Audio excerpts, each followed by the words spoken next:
안녕하세요. 마이웨이입니다. 보시는 것처럼 암호화폐 시장이 뭐 일부 알트코인들이 약간의 빨간색으로 좀 얼룩덜룩하게 물들긴 했지만 그럼에도 아직도 이 비트코인은 그 힘이 꺾이지 않은 상태이고 그래서 뭐 간밤에 57.5K였던가요? 또 새로운 연고점을 또 터치를 했습니다. 그런데 어제 이 주인공은 요 XRP가 아니었나 생각을 합니다. 뭐 물론 이 XRP보다 좀 더 상승한 코인들도 있긴 하지만 그럼에도 가장 시총이 큰 그 순위로 볼 때 이 XRP의 상승률이 조금은 또 돋보이긴 했어요. 그래서 오늘은 이 XRP 리플에 대해서 말씀을 좀 드리려고 합니다. 그래서 요 업비트 차트를 보시게 되면 이 리플이 드디어 요 800원을 터치를 했어요. 그래서 이 800원대를 언제 마지막으로 좀 보였었냐면 보시는 것처럼 요때 이제 1월 12일 날 요때 이제 800원대에서 무너지고 난 이후로 뭐 거의 600, 한 80원, 90원대까지 하락을 하다가 어제 이렇게 이 800원대로 올라선 건데 그래서 뭐 아직은 뭐 800원대 초반이라서 뭐 불안하긴 하지만 그럼에도 좀 긍정적으로 생각하는 것이 지난 7월이죠. 소송 판결이 나온 이유로 해가지고 지금 요 긴 하락 추세선 안에서 계속적으로 좀 머물고 있었는데 이번 달 들어서 이렇게 좀 돌파를 한 다음에 또 그 이후로도 계속 요 하락 추세선에 지지 테스트를 받고 있다가 어제 드디어 이렇게 상승을 하면서 그 상승률이 한 6.4% 정도 상승을 보였습니다. 그런데 제가 지금 이렇게 이 하락 추세선을 그었지만 그러니까 제가 기준으로 잡았던 것이 여기하고 여기와 이제 여기에도 맞닿기 때문에 요 선을 그었던 건데 그런데 요때 이제 블랙록이 리플 ETF를 뭐 신청을 할 거라는 그런 가짜 뉴스가 나오면서 보시는 것처럼 요때 긴 윗꼬리를 달면서 또 순간적으로 슈팅이 나왔었습니다. 그래서 요것을 기준으로 해가지고 이렇게 이 선을 다시 한번 그어보면 보시면 지금 이렇게 긋게 되면 지금 현재 위치가 딱 이 하락 추세선 끝에 저항에 부딪혔다라는 것을 알 수가 있어요. 그래서 진짜 이 선긋기라는 게 어떤 관점으로 또 어떻게 긋느냐에 따라서 그러니까 뭐 여러 가지 분석이 또 나올 수 있는 거예요. 그래서 아무튼 진짜 이 리플이 좀 계속적으로 상승을 하려면 지금 요 가격에서 지금 딱 요 저항에 맞았기 때문에 요 가격을 좀 시원하게 돌파를 해주면 그래도 좀 의미 있는 상승이 나오지 않을까 저는 그렇게 또 바라보고 있습니다. 그런데 제가 지난 요 영상이죠. 요때 뭐라고 말씀을 드렸냐면 이 리플의 굉장히 불편한 진실이라고 말씀을 드리면서 리플 홀더라면 이 영상은 꼭 보셨으면 합니다. 그래서 이것을 반드시 알고 투자를 해야 될 팩트이다 라고 말씀을 또 드리기도 했었는데 그것이 무엇이냐 이 리플이 세력의 마지막 탈출구에 그 역할을 했었다라는 것이고 그렇기 때문에 이 리플이 지난 사이클에서의 그 움직임을 보면 가장 마지막에 큰 슈팅이 나오면서 어떻게 보면 세력들이 마지막으로 현금화를 하는 그 마지막 탈출구로 사용이 됐었다라고 말씀을 드렸었고 그렇다면 앞으로도 희망 고문과 소외감 또 그 박탈감을 계속 줄 수도 있다라고 말씀을 또 드리기도 했어요. 그런 또 관점에서 본다라면 간밤에 이 슈팅은 또 한 번의 이 희망 고문을 안겨줄 수도 있는 것이고 또 조만간에는 이런 소외감 아니면 박탈감을 좀 느끼게 해줄 수도 있다라는 것을 또 어느 정도는 염두에 두고 가져가야 되지 않을까 그렇게 또 생각이 듭니다. 그럼에도 저는 계속 이 리플을 긍정적으로 보면서 뭐 여전히 지금 그 물량을 또 홀딩하고 있는데 그렇다면 저의 이런 긍정적인 관점은 어떤 것이냐 그것을 한번 또 말씀드려 볼게요. 제가 어제 이렇게 회원님께 한번 좀 말씀을 드렸었는데 그러면 요 차트부터 보시게 되면 요 차트는 제가 어제 보여드렸던 차트예요. 그래서 보시는 것처럼 이더를 제외한 요 알트 시총을 보여주고 있는 것인데 그런데 요 2021년 대불장 이 사이클 때 그 직전에 요 사이클의 역대 최고점을 넘긴 그 시점이 바로 2021년 2월, 그러니까 여기 보시는 것처럼 2021년 2월에 2018년도에 요때 최고점을 넘기게 됐었는데, 그렇다면 이제 요 리플 차트도 볼게요. 그래서 어제 제가 요 글을 올렸을 때만 해도 보시는 것처럼 이 리플 가격이 775원에 요 위치에 있었는데, 그러면 요 가격이 과거 사이클에서 어느 시점에 있었느냐, 여기에 지금 이렇게 선이 그어져 있는데, 그래서 지금의 가격대가 과거 사이클의 요 위치에 있었는데, 요 때가 언제냐면 보시는 것처럼 2021년 3월이니까 아마 여러분도 기억을 하실 거예요. 2021년 3월이면 대불장에 거의 절정이 있었을 시기입니다. 그래서 2021년 4월, 그러니까 그 다음 달에 이 비트코인이 최고점을 또 그 당시에 찍기도 했고, 그리고 이 리플도 마찬가지로 이때 3월달 이후로 한 달이 지나서 보시는 것처럼 2021년 4월에 2495원에 최고점을 또 찍기도 했습니다. 그러니까 지금의 이 리플의 가격은 직전 사이클에서 폭등이 나오기 직전의 가격이라는 거예요. 그리고 지금 이 2021년 3월이라는 이 기간은 제가 조금 전에도 이걸 보여드렸지만, 이 알트 시총이 전고점을 넘은 시점이 2021년 2월이니까 다시 이걸 보시면 이때 2021년 3월은 이미 알트 시총이 직전 사이클의 전고점도 넘을 정도로 과열돼 있었던 상태라는 것을 알 수가 있습니다. 그러니까 직전 사이클에 한창 과열되어 있었을 그 당시에 이 리플의 가격이 700원이었다는 것이고, 지금 우리가 이 가격대에 현재 있다라는 거예요. 그런데 지금의 시장 상황은 어떠냐면, 이것을 차트를 좀 보여드리면, 여기가 제가 조금 전에 보여드린 이 2021년 2월달 요때 2018년 고점을 넘었던 것이고, 그런데 지금의 위치는, 그러니까 2021년 11월에 진짜 최고점을 찍었었는데, 그런데 지금 현재는 이 위치에 있으면서 앞으로 이 전고점까지 얼마나 더 상승을 해야 되느냐, 제가 미리 이렇게 표시를 해둔 것처럼 99.8%, 그러니까 앞으로 2배 이상의 상승이 나와야 이 전고점을 돌파하게 되는 겁니다. 그러니까 이 뜻은 아직도 이 시장에 과열 양상이 나왔다라고 보기가 어려운 상태에서 이미 이 리플의 가격은 직전 사이클의 폭등 전 가격까지 현재 와 있다는 얘기입니다. 그래서 제가 이 리플이 세력의 마지막 탈출구라서 마지막에 큰 슈팅이 나올 것이다 라고 말씀을 드렸지만, 그럼에도 이 시장이 상승을 함에 따라서 이 리플은 어느 정도 이 보조를 맞추면서 상승을 또 하기는 할 겁니다.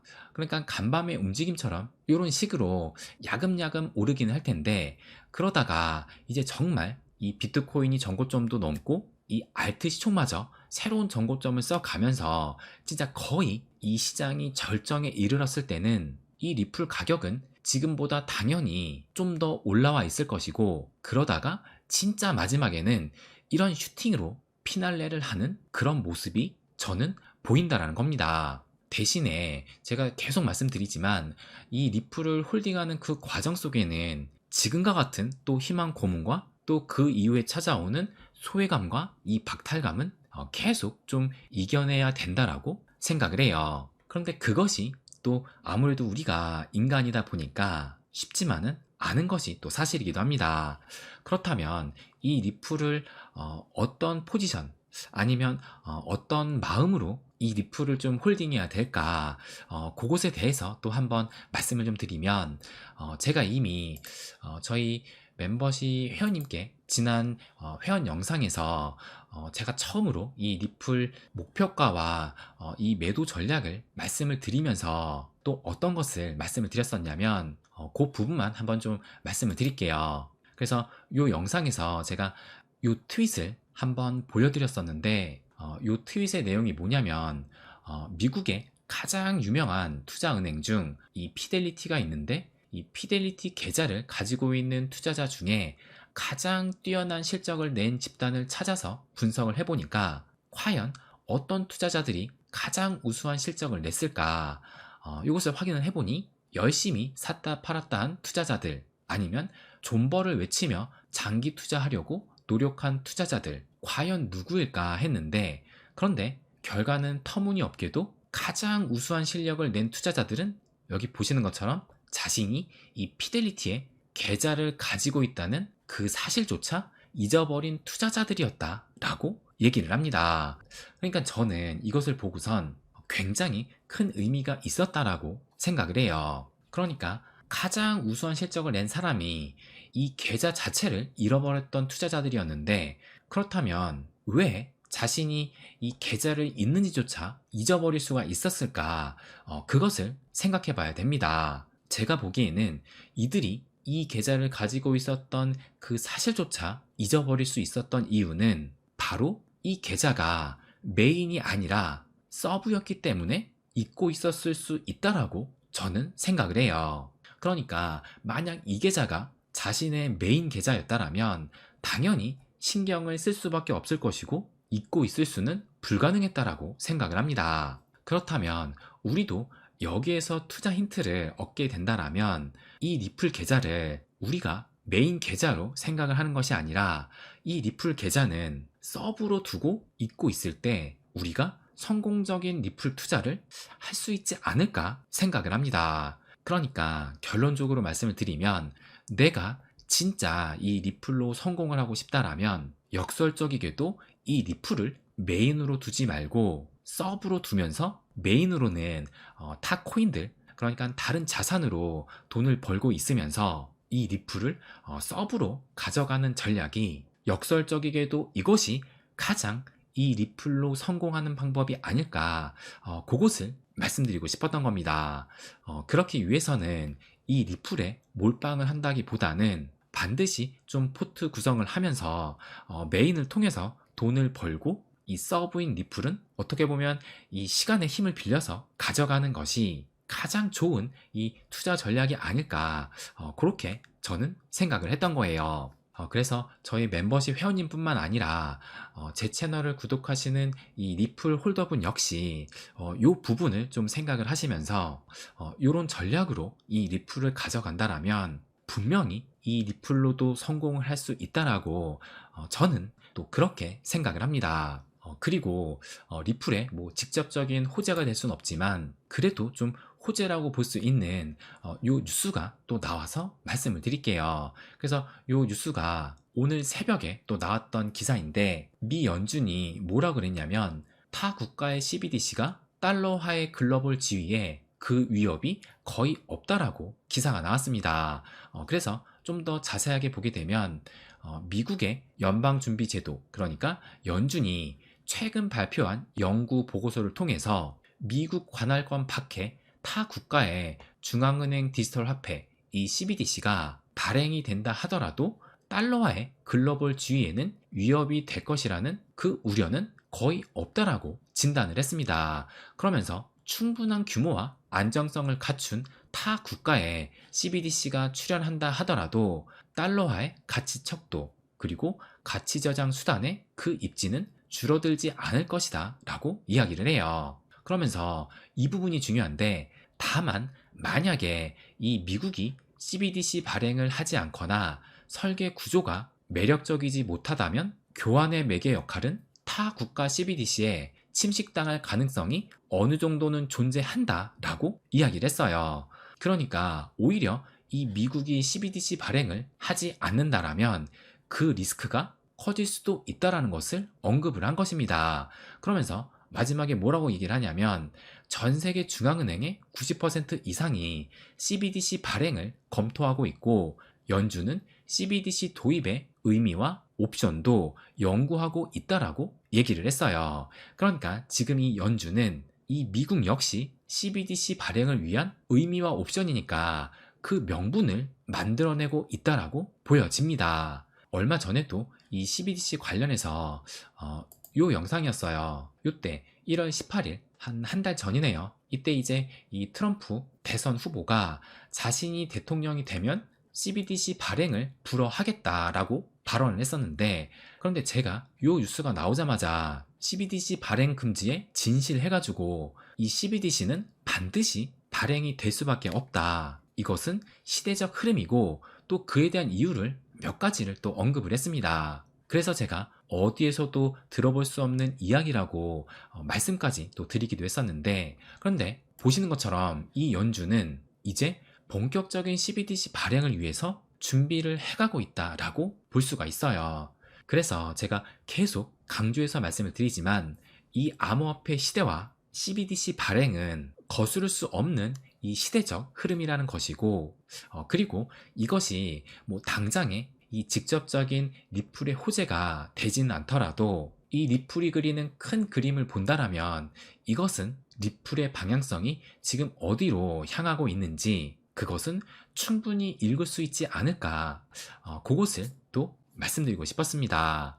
그래서 마지막으로 요 리플에 대해서 좀 말씀을 드려보면, 이 리플은 분명히 쉽지 않은 코인이긴 해요. 그런데 저의 개인적인 관점으로는 이 시간이 문제지 언제 한 번은 반드시 크게 갈 것이라는 그런 믿음을 또 가지고 있습니다. 그런데 제가 계속 말씀드리지만 그 전까지는 이 소외감과 박탈감을 견뎌야 하는 그 고통의 시간을 또 이겨내야 합니다. 그래서 그것이 자신이 있다면 묻고 가는 거예요. 그래서 제가 이 영상에 이 리플에 대한 악플이 달릴 때마다 뭐라고 말씀을 드리냐면, 리플이 정답은 아닙니다 라고 말씀을 드리는데, 근데 이것이 사실이에요. 리플이 정답은 아닙니다. 리플이 아니어도 수익을 내줄 코인은 당연히 많기도 해요. 그런데 저는 이미 여러분도 아시는 것처럼 또 상당 물량을 모았기 때문에 끝까지 가보겠다라는 그런 생각을 또 가지고 있는 것이고, 그렇다면 여러분도 내 자신이 이 리플을 꼭 들고 가야 하는 그 나름대로의 이유가 있는지 그것을 다시 한번 좀 생각을 해보시고, 만약에 그것이 존재한다라면 당장에 가격에 마음 쓰지 마시고 내가 이것으로 정말 끝장을 보겠다라는 그런 마음가짐으로 이 리플을 홀딩해야 되지 않을까, 이것을 말씀드리고 싶었습니다. 그래서 제가 이 리플을 세력의 마지막 탈출구다라고 말씀을 드리는데, 근데 이것이 진실이냐가 거짓이냐가 중요한 것이 아니에요. 이 생각을 가지고 있어서 리플을 끝까지 홀딩할 수 있게 만드는 그 힘이 더 중요하다라고 생각을 합니다. 그래서 여러분도 이 리플은 세력의 마지막 탈출구다라고 여기시면서 이 리플로 결국에는 반드시 또 큰 성공을 이루시기를 응원하겠습니다. 네, 그럼 오늘은 여기까지 하겠습니다. 항상 제 이야기 끝까지 들어주셔서 감사드립니다. 부자가 되는 길, My Way.